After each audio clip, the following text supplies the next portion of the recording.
Broadcasting from the business capital of the world, this is the Podcast Business News Network. Hey, if you're trying to move your life forward, having some challenges, just don't feel like you're doing what you should be doing at this point in your life, have you thought about energy healing? Have you thought about Reiki? It can make a huge difference in your life. I speak from experience. I've heard about it. And then when I realized what it does and how it makes you feel, big difference. He is somebody that practices that on many different levels. Also, he's an amazing life coach, and he's here to remaster your life. He is Lukez, back on the program. Hey, bud, how you doing? I'm doing good today, Steve. It's a nice day. Everything's slowly building up speed right now, so we're preparing for awesome. Ready for takeoff? Yes, sir. Yes, for sure. Yes. So this whole Reiki thing, I want to hear your journey. Where did you discover it? And we'll explain what it is for anybody that's not really sure in just a moment. But how did it come about for you and change your life? So the first time I ever experienced Reiki, unbeknownst to me, was a massage therapist. There was just something different about the heat in her hands. I didn't think anything of it, just moved right along. But then the second time it happened, there was a man giving me a massage, and I remember thinking if he would just follow that up my leg into my lower back, that would be perfect. And he went right in for it. And then that was the first 10 minutes of the massage, and it happened several times after that. And I asked him, I feel like you just know what my body needs. How are you doing that? And he said, it's Reiki. And what's Reiki? And he gave me a brief explanation. And I had been sending my mom there at the same time. And both of us, when he released the Reiki class, it was a program for levels 1, 2, and 3 over a weekend. We decided to sign up. And so I was certified in 2011 as a Reiki master practitioner. And then I did it again 6 years later, just because I met a different massage therapist who was also Reiki master, and it was different. So I got mastered. I got remastered by 2 different Reiki masters. And so that's how I started my journey of Reiki. Then the only difference in the journey so far is for the first 5 or 6 years, even though I was a Reiki master practitioner and licensed, I wasn't really practicing on people. It was just me. I was diving into spiritual content online and energy healing and kind of going to psychic fairs. And that was my inner healing journey. And it was about 5 or 6 years ago, I started doing sessions with people. And then that business just grew into what it is now, which is remastering your life. And so that's my own Reiki journey in a quick little 2-minute clip. Have you found a different experience getting Reiki from different people? And when you do Reiki on others, like, is it just something totally different every single time? Yes, Steve, I love your questions. I just want to tell the audience that you're so good at diving into stuff. Yes. Because I'm asking from a curious point of view, because every time I've done Reiki, totally different, right down to what the practitioner has told me after the session. Like, mind blow. I'll share with you in a second, some of the things that they've told me. But that's how I know it's real, aside from how you feel. So the word Reiki, the word Rei, it means God energy. It means divine intelligence. It means matrix. The Rei part of the key, the energy, it has its own intelligence. And as a Reiki practitioner, when you're doing energy work, you have 2 paths. You can let the Reiki lead you, and you can follow along and amplify the energy, or you can take the path of control, use the Reiki to do things deliberately. Both are very essential in work, but depending on the practitioner, they might be more with the flow as opposed to deliberate. There's also, like, in energy, there's masculine and feminine forms of energy. So feminine energy is round and encompassing and warm, and masculine is like divided into lines, like grids. And so both of those things they're all specialized to the practitioner. And yes, even if I have a plan, which there's always a plan before I start, there might be 9 bullet points, but everything in between 1 and 9, we don't know what's going to show up. We might get to a bouncing energy, a channel message might come in for you. I might start seeing an image and ask you about why I'm seeing this image, and that creates a conversation. You never know. And so that's what makes it so fun for me, because I'm someone who gets bored easily, is that it's never the same, but I always have my basic structure. Wow. I want to share the last time I had Reiki, it was virtual. Okay. And Yes. I, the practitioner said, just lie on a couch, light a candle, white one, stay away from electronics, and you're going to bed right afterwards. That's how she suggests. All right, no problem. So she does her thing, texts me that she's done. I go to bed. I have this crazy dream about a relationship that I'm involved in. And even it was even some clarity, like it was almost like knocking on the door of my head saying, this is what you need to do or you need to realize. The next day, the practitioner sends me an audio, like 15 minutes, and then explains a bunch of stuff that she found. And the things that she hit up were like so on target that nobody would have figured it out. Nobody would have like gone on Facebook, Instagram, anywhere, snapped to learn this stuff. She told me that she saw a guy with a white hat, sort of like a fishing hat. Don't know what it was, but he's coming up in my life right now. What's going on? That would be my dad. Passed away when I was much younger, but something has come up involving him. So, and he was a fisherman, spot on there. I mean, some people could say, all right, lots of guys fish. Nah, not really. Um, and then she said something that I thought was interesting. And when I thought of it, I was like, hmm. She said that we all have a third eye, of course. She says, my third eye has energy mucked up. And it's on, she's got it operating now at about 40%. But she said, you're different in that you use, I think she said the fifth chakra to um that is your sense of intuition, not your third eye. So it's almost like you have a little handicap, but you're making up for it. And she goes, using what you have, you're able to spot people who don't tell the truth, are full of BS, blah, blah, blah, all of that. And I'm like, yeah, I kind of do. I want to be the guy that can see a little bit into the future, but I can't because of my third eye. And other things that were just like, right. I don't know how, she pulled that out, but I'm wondering, do you get things like that after a session? I used to do it after a session. It took more energy that way for me and took up literal physical amounts of time going on. So I've moved that two-step process into the session itself. I usually do a guided meditation and visualization with the Reiki. I'm usually talking at least 30% of the session. And that's me giving you what I have in the moment. That way, when you leave, I can actually end that moment right at that time period. I've become very boundary oriented with time Mm-hmm. because at the beginning of the readings, stuff like that would keep me up. I would have nightmares about things. I'm like, this is not my brain. Like, this is not my life. Like, what is going on? And so, but yes, the intuitive nudges, the visualizations, and every therapist works differently. Again, that everyone Right. has their process. And so, but yes, that kind of stuff is what's most common. And a lot of times it's stuff that doesn't really always make sense. Like there's things Right. that that I don't understand why I'm seeing this image or this color or this situation or hearing these words. But I tell the client, and as soon as I tell the client, almost always, it immediately stimulates a conversation, a memory, an emotion, and we Yep. start through that.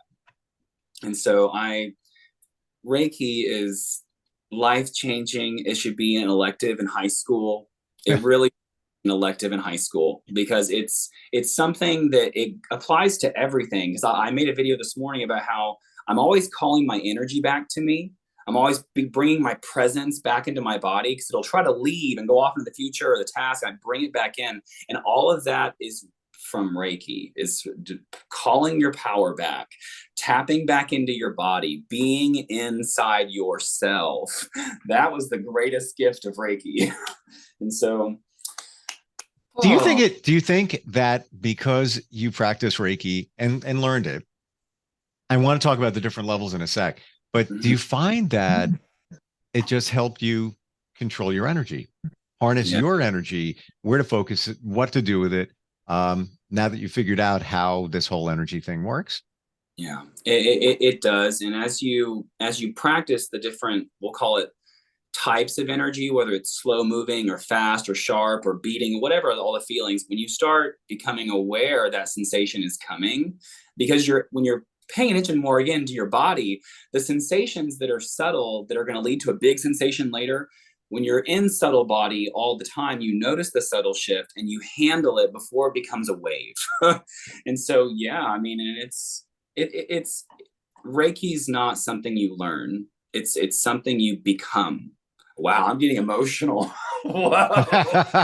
It has to become part of you for it to really take the effect in your life. And that's practice. Yeah. Practice. Well, that's practicing Reiki in your life. It's not just a job. It becomes your life. Now there's different levels. Tell us about those.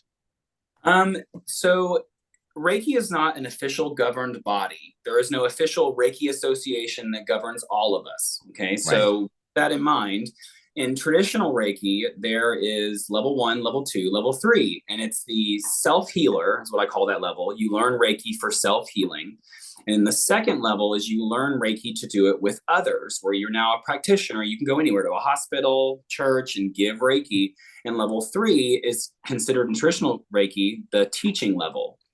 Now, what I've discovered over my 10 years of doing it, 10 plus years plus 5 or 6 years of teaching, is I have 4 levels. And I've had that in my mind this whole time. And then last year, when I was going to research other types of Reiki, like different sects, they also have 4 levels. So in the way I teach Reiki, it's the self-healer, the practitioner, the master practitioner. It's like a deeper dive into what you can do. And then it's the teacher level. I have certified no teachers to date.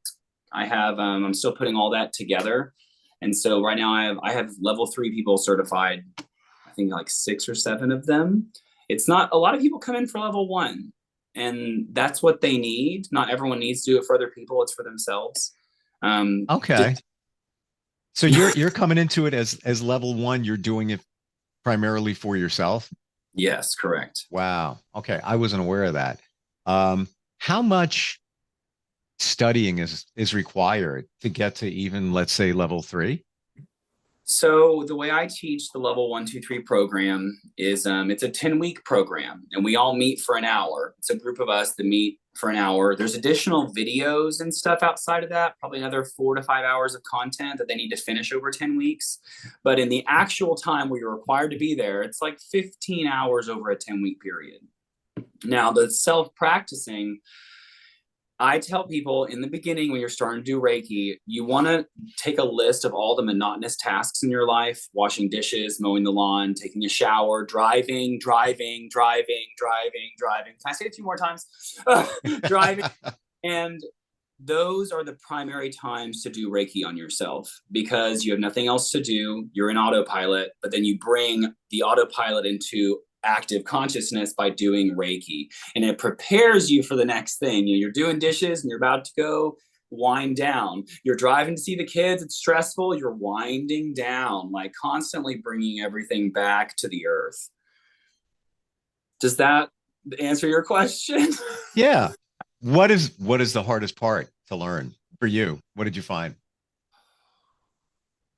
And if you say there's math involved, I can't do it. There's not math. I mean, you have to count, but self-judgment actually, because in Reiki, there's energy centers. There's primary energy centers. And there's minor ones and tiny ones. But when you get into an energy center and it's not awake that day, you can't seem to breathe into it, you're having anxiety, you're not being able to deal with your life that day, and the Reiki's just not helping.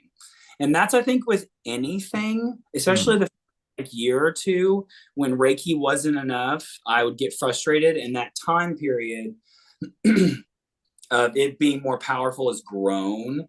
And so that the judgment along the journey, why am I not good enough? Is this even worth my time? Is this just a belief and it's pseudoscience? Like, it's those moments that come in throughout the healing journey, which I think happen with any healing journey. If you're a monk or you're a Christian, at some point you're going, where the hell's God? What's going on right now? Totally. That's the hardest part. Yeah. And then you question spirituality, faith, confidence in yourself, all of that. And it could be even with a new job. You could take a new job, some new stuff you got to learn, and then you're going through it and you're like, wait a minute, I don't know what I'm doing. And first thing that comes into mind is imposter syndrome, which is big. People think that, I'm making it look like I know what I'm doing, but I really don't. But you really do. You just lack the confidence in doing it. Do you practice Reiki every day? Um, Deliberately, I would say I do it 3 to 5 times, usually less than a minute at a time. My activations now are very quick. I can clear things out real fast. And when you maintain that clean energy system, it's kind of like eating healthy. It just keeps it that way. But it's happening all the time. I always make a joke, if there was a camera crew around, the number of times that I do this, my arms go out, they might go up here, they might go down, and I bring it back in. The number of times I do that is Mm. a dozen times, at least a day. I am doing that exercise. And it's because we get stressed. We're alive. We get stressed. And we might just all of a sudden be moving too quickly, or we're not thinking something through, and our body goes into manic. And wait a minute, what am I doing? Right. I'm gonna go feed the cats. I'm gonna go feed the cats as I'm walking. I'm just walking, and when you become ritualistic in things like that calm the nervous system in those moments, like I said, the small waves, the need to sit down for 30 minutes at a time and meditate on your energy centers becomes obsolete because you're maintaining. And that's why it's a journey, because in the beginning, those first couple years, it was a lot. Like, especially if you get a Reiki mastership attunement, which is the level 3 attunement, the the meaning of that attunement that happens is to send light. It's a specific symbol that the creator of Reiki made that goes down into your energy system, and it finds all darkness inside you, all your traumas, all your fears, all your worries, and it brings all of them up in situations, in people, inside your inner thought process. And because Reiki turns all that on, you become in this massive healing moment all the time. But after you get past that healing period, and it might be for someone 3 months, for me it was several years. It was through my dance journey, my education at UNT, it was that whole unveiling. It was like a 6-year process. But as soon as I was done, it's so automatic now. I don't think about it. I don't sit there and go, all right, I'm gonna think about my chakra, I'm gonna turn it on and make it bright. I don't do that anymore. And so it's a journey, and I think it's worth taking. It got me off prescription drugs.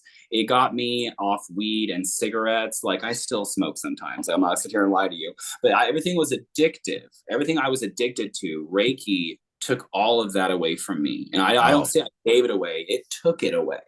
Like, and it healed all my relationships, and it's everything, and it's simple. It's so simple. It's so easy to learn because there's multiple healing systems out there, and they just get really complicated. I I don't want. agree.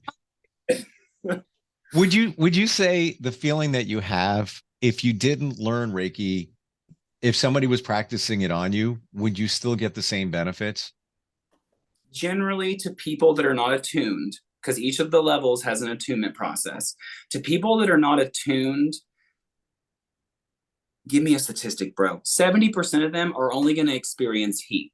They will experience heat, and that heat goes into relaxation, which eases their nervous system. It's a very physical tact on them. For the remaining 30% that are very empathic or naturally sensitive, they will become more emotional quicker than those people will. But once you're attuned and Hmm. you know the information, the Reiki becomes more, it's a filtering system. You start knowing where it's coming from, what's causing it, and how to heal it, and it becomes less of a big deal.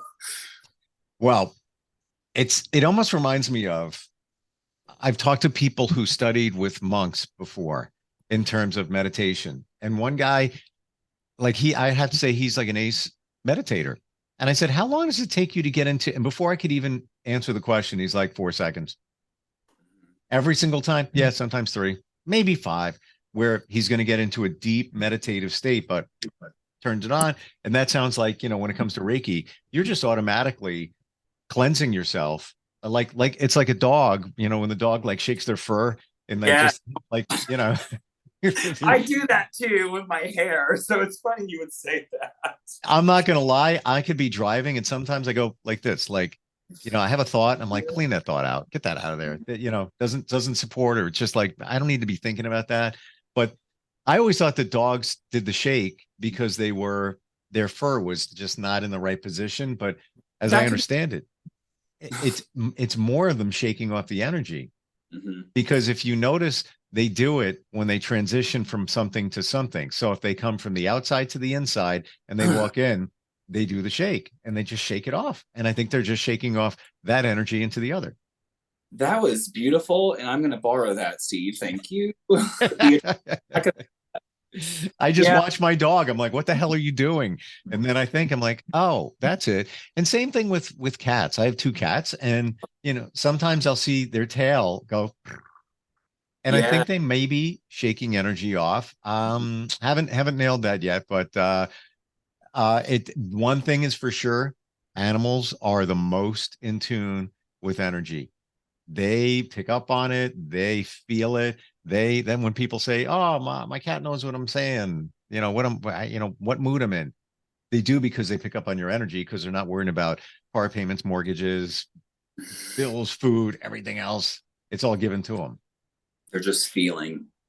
They're just feeling. Yeah. And just as important, they're grounded. Because what are they doing all day? Walking on the ground. Whether they're outside or inside, they have their paws, their direct contact, to something that's grounded where we're not so much. So I think there's lessons to be learned there from animals. Oh, absolutely. And being present. And it goes back to what I said at the beginning of this video, being inside the body. When you're inside your body, and I released a video earlier, and I said, as humans, our consciousness is like an antenna. We can attach it to a task 30 feet away, to a point in our timeline. We can move our awareness. But when you bring your awareness all into your body, all you're left with is your feelings. And as Yoda says, use your feelings. You must use your feelings. They're more important than everything else, because out there, it's all just...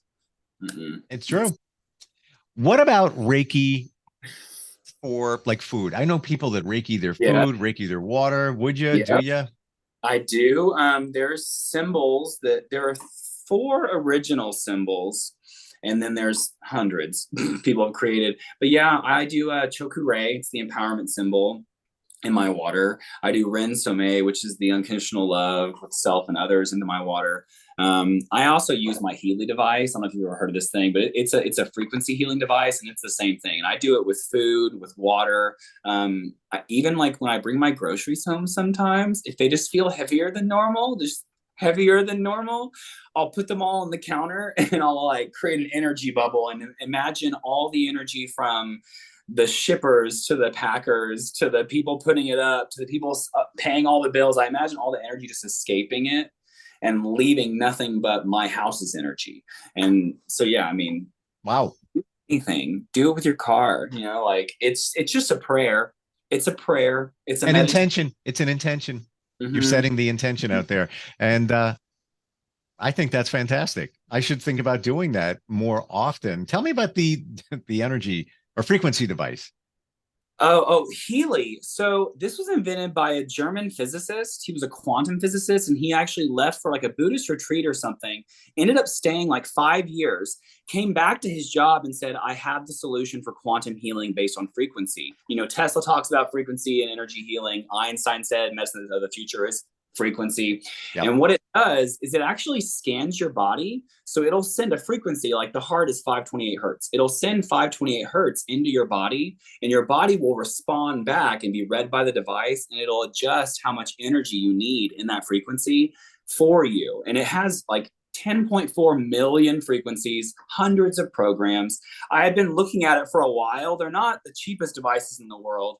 But like when I finally bought one, I'm at 6 weeks in, I'm obsessed. And as a Reiki master, I can hold it and I can feel, because it creates a quantum vacuum. It literally creates a quantum field like around the earth, like the magnetic field. I can feel it.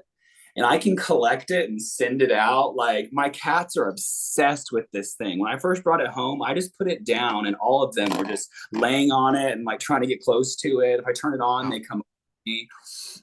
Does it connect to your phone, or is it self-contained? Yes, it has an app. And then like I said, there's hundreds of programs, but they also have like a scanning part of the app where you can say mental emotional balance, and it'll scan all the programs available for that category, your body, of how the frequencies are. It'll come back and say, these 3 programs you need the most. send it to yourself, and you can pick a minute, 2.5 minutes, 6 minutes. You can customize it by second if you want to, and it'll come up with like affirmations for you. It'll tell you if your chakras are shining the wrong color. Like, I'm blown away. And as a Reiki master, I'm all about energy healing naturally, but this is like technology meets man. It's like two powers at once, So yeah, interesting. What's it called again? It's called the Healy, Healy. And so I think I looked it up a while back, and now you're giving me more details on it, but yeah. You and I should set up a 30-minute session outside of this, and I'll just run programs with you, because you can do it through Zoom and you can test it out. Like, no problem. I would love to. Live. I'm a total geek when it comes to that stuff. I'll sit all day and I'll listen to certain frequencies of just music or drones or whatever. That was me, like those like ambient tracks and like binaural beats and YouTube frequencies, but this doesn't make sound, and you can just. And like the last thing, when I first got it, the second day I had it, I was going to the grocery store. And because I'm so energetically sensitive, when people are around, I get a little overwhelmed. I put it on the deep clean cycle. It was the second day. And it was like when I was walking around, there was no one there. I don't know how to describe it. There was no energy on me. Like, I was just this big bubble walking through Walmart. Like, it was crazy. And you can do that with Reiki, but it takes energy. It takes energy to do it. This is the energy. Wow. I gotta tell you, Lukez, I've learned a lot today, and I'm still studying along the way. Not studying to be a Reiki master, but just studying energy and all of it. And by the way, when you mentioned Tesla, I'm reading a book called Project 369, and it is all based on Tesla's manifestation of the numbers 369. That's what they break down to, but there's like these big deep formulas that you don't need to know, but the book is it's about manifesting using what he did. He had nothing. There was no power lines, there was no electric. He harnessed the power from the sun with the Tesla coil and all the experiments using that 369. So looking into that. I first deep dived into that rabbit hole, we'll call it, about 10 years ago, right when I got Reiki attuned. That was when I discovered numerology, which brought me to Tesla. And Reiki, the prayers are in 3s, 6s, and 9s. Didn't know that. I had no idea. All right. And I'm only like maybe 20 pages into it, but so far so good. If somebody wants to work with you and remaster their lives and just kind of figure this whole thing out, even a Reiki session, and see what that's like. Maybe somebody's never done that before. How do they find you? All of my social media channels are Remastering Your Life. So you can find me on TikTok, which I do lives with. You can find me on Instagram and YouTube. And then if they want to get more information about my story, remasteringyourlife.com has information there, and you can reach out to me at the bottom. My email is also remastering.your.life@gmail.com. But yeah, just reach, ask questions, see where we go. Super cool stuff. Learned a lot today, like a lot. Even on the Reiki side, which you made a lot of things come clear, and I appreciate that. I'm always happy to help. Thank you so much, and look forward next time we get together here. Yeah. Can I get your email? Then you know what I'm going to do? We're going to sign off, and then I'll reconnect with you. Right. That's why I connect about and talk about two things. Awesome. All right. We'll catch up next time. We're coming right back. Are you looking for even more of the podcasts and hosts that you love? The Podcast Business News Network is proud to announce that you now have even more ways to listen live. Check out the MyTuner Radio, online radio box, and Simple Radio apps on iOS and Android, or find us online. Search for Business News Network on mytuner-radio.com, or search Podcast Business News Network on streama.com and onlineradiobox.com/US. Take your podcast on the go and don't miss a minute of the action.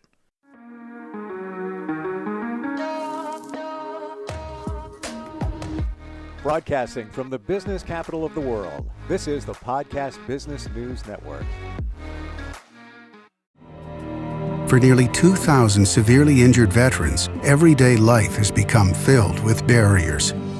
Day-to-day simple tasks can become pretty daunting. I have to carry my chair up 2 flights of steps or have somebody do it for me. What scares me the most is just the falling. when I'm struggling with my house, I think, to have that one great barrier just knocked down, I mean, it's crucial. Home for Our Troops is a wonderful nonprofit that builds a Mortgage-free, fully adaptive, handicap-accessible house. And there's no catch. It'll be our very first home that we've ever owned. This is a game changer. This is where your life begins again. We need you to join us in completing this important mission. Please visit hfotusa.org and help build homes and rebuild lives. Because of you, everything's going to be okay.